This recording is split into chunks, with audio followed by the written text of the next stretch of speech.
What's their trajectory going forward? What does this loss mean for a team like Alabama on the road? And it's a tough environment. Like, what do you take away from this? Yeah, I mean, listen, the thing I guess you take away from the first 2 weeks of the season for Alabama is that he's played, as Rob said, Nate Oats has played an incredibly tough schedule. 3 good mid-majors to start. Now you have this one. Then I think don't they go to like Illinois next? Don't they play Illinois? Yeah, they have an insane schedule. Insane. Yeah. So Nate Oats, first of all, you're out of your mind. I love you for playing it because, again, too many coaches wouldn't do this and don't do this. I'm waiting for them to get going, to really get going with this team. And they are without a huge piece. And Nate Oats told me before the year, like Chris Youngblood might be their most competitive dude on their team. So they're without a key piece, but you got a lot of new guys trying to figure it out. You know, it's still 9 guys that you're playing, trying to get in minutes. The second unit might be more talented than the first. So I think Nate Oats is still going to try to figure this thing out. This team is there's no way they're going to peak early. They're going to get better and better and better as long as he can figure the chemistry out.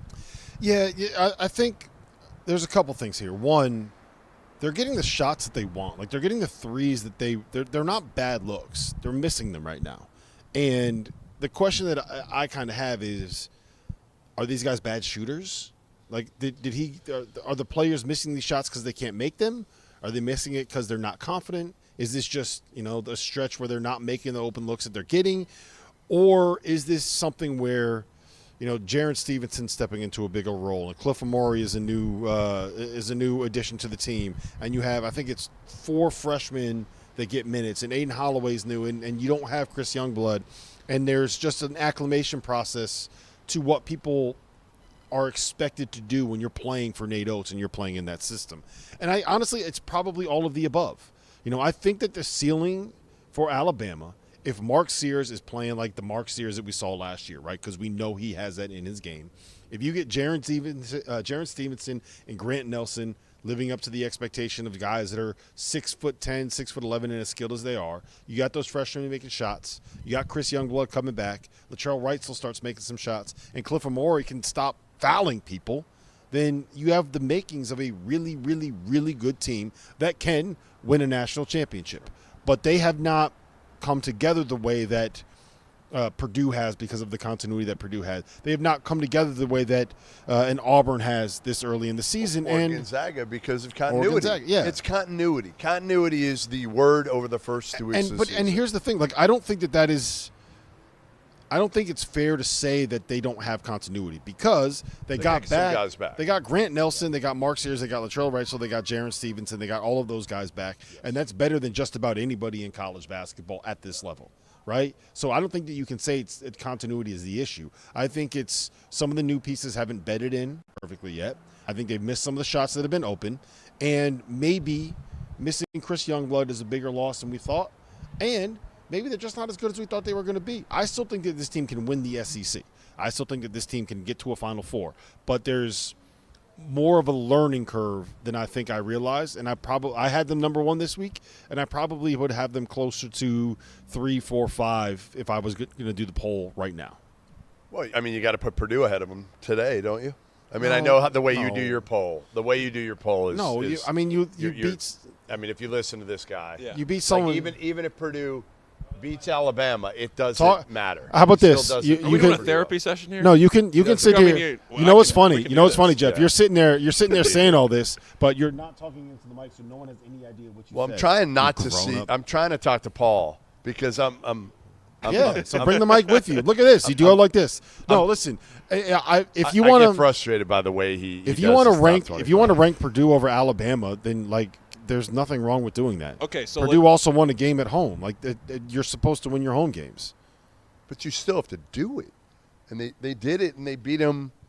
They beat him by 9 points. Like, it wasn't like a buzzer beater. They beat him. They earned it.